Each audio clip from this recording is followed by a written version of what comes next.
আসসালামু আলাইকুম। ১৪ ফেব্রুয়ারি বিশ্বজুড়ে প্রেমের প্রতীক হয়ে উঠেছে এই দিনটি। গোলাপ, চকলেট আর ভালোবাসার বার্তায় ভরে গিয়েছে চারপাশ। আমরা বাঙালি আর মুসলিম হওয়া সত্ত্বেও নির্দ্বিধায় পালন করছি এই দিবস। অথচ এই দিবসের সাথে মুসলিম অথবা বাঙালির কারোরই কোনো বিন্দু মাত্র সম্পর্ক নেই। কিন্তু কখনো না কখনো হয়তো নিশ্চয়ই আপনার মাথায় এই প্রশ্নটি একবার হলেও এসছে যে কেন ১৪ই ফেব্রুয়ারি এই দিনটিকেই ভালোবাসা দিবস হিসেবে স্বীকৃতি দেওয়া হলো। আর এই ভ্যালেন্টাইনের সঙ্গেও এর সম্পর্কটাই বা কী? তাহলে চলুন জেনে আসি এই ভালোবাসা দিবসের পেছনের গল্পটা। যদি আমরা এই ভালোবাসা দিবসের পিছনের ইতিহাসটা জানার চেষ্টা করি তাহলে বেরিয়ে আসে নানা ধরনের নানা কাহিনী। এর মধ্যে সবচেয়ে প্রচলিত ইতিহাসটি হল রোমান ধর্মযাজক সেন্ট ভ্যালেন্টাইনকে ঘিরে।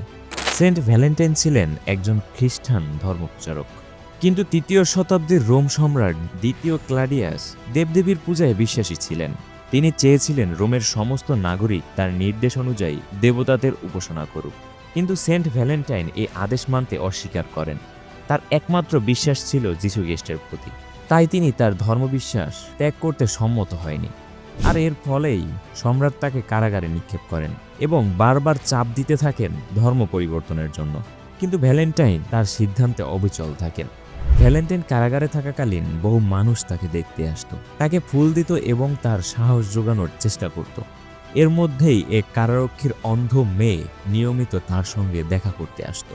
ধীরে ধীরে তাদের মধ্যে এক আত্মিক সম্পর্ক গড়ে ওঠে। ভ্যালেন্টাইনের আধ্যাত্মিক শক্তি ও ভালোবাসার প্রভাবে সেই অন্ধ মেয়েটিও দৃষ্টি ফিরে পায় বলে কিংবদন্তিতে প্রচলিত রয়েছে।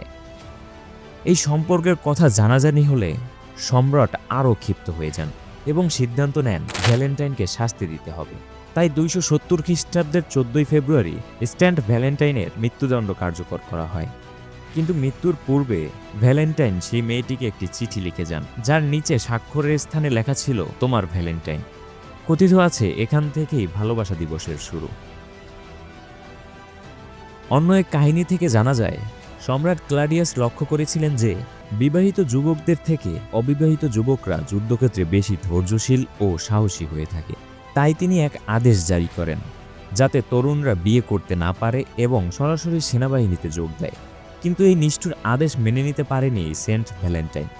তিনি গোপনে গির্জায় প্রেমিক প্রেমিকাদের বিয়ে দেওয়া শুরু করেন। অন্ধকার ঘরে মোমবাতির আলোয় ফিসফিস করে উচ্চারিত হতো বিয়ের মন্ত্র। প্রেমিক প্রেমিকরা ভালোবাসার বন্ধনকে দৃঢ় করতে আসতো তার কাছে। কিন্তু একদিন এই ঘটনা ফাঁস হয়ে যায় এবং এর ফলেই সেন্ট ভ্যালেন্টাইনকে গ্রেপ্তার করে কারাবন্দী করা হয় এবং ১৪ই ফেব্রুয়ারির দিনে তাকে মৃত্যুদণ্ড দেওয়া হয়। আর এখান থেকেই শুরু হয় ভালোবাসা দিবস পালনের এই যাত্রা। ভ্যালেন্টাইন ডে বা তথাকথিত ভালোবাসা দিবস মুসলমানদের জন্য কোনো গ্রহণযোগ্য উৎসব নয়, বরং এটি ইসলামিক সংস্কৃতি ও মূল্যবোধের সঙ্গে অসঙ্গতিপূর্ণ। ইসলামে ভালোবাসা শুধু একদিনের জন্য সীমাবদ্ধ নয়, বরং সারা জীবনের জন্য থাকে এবং তা হতে হবে পবিত্র ও বৈধ সম্পর্কের মধ্যে।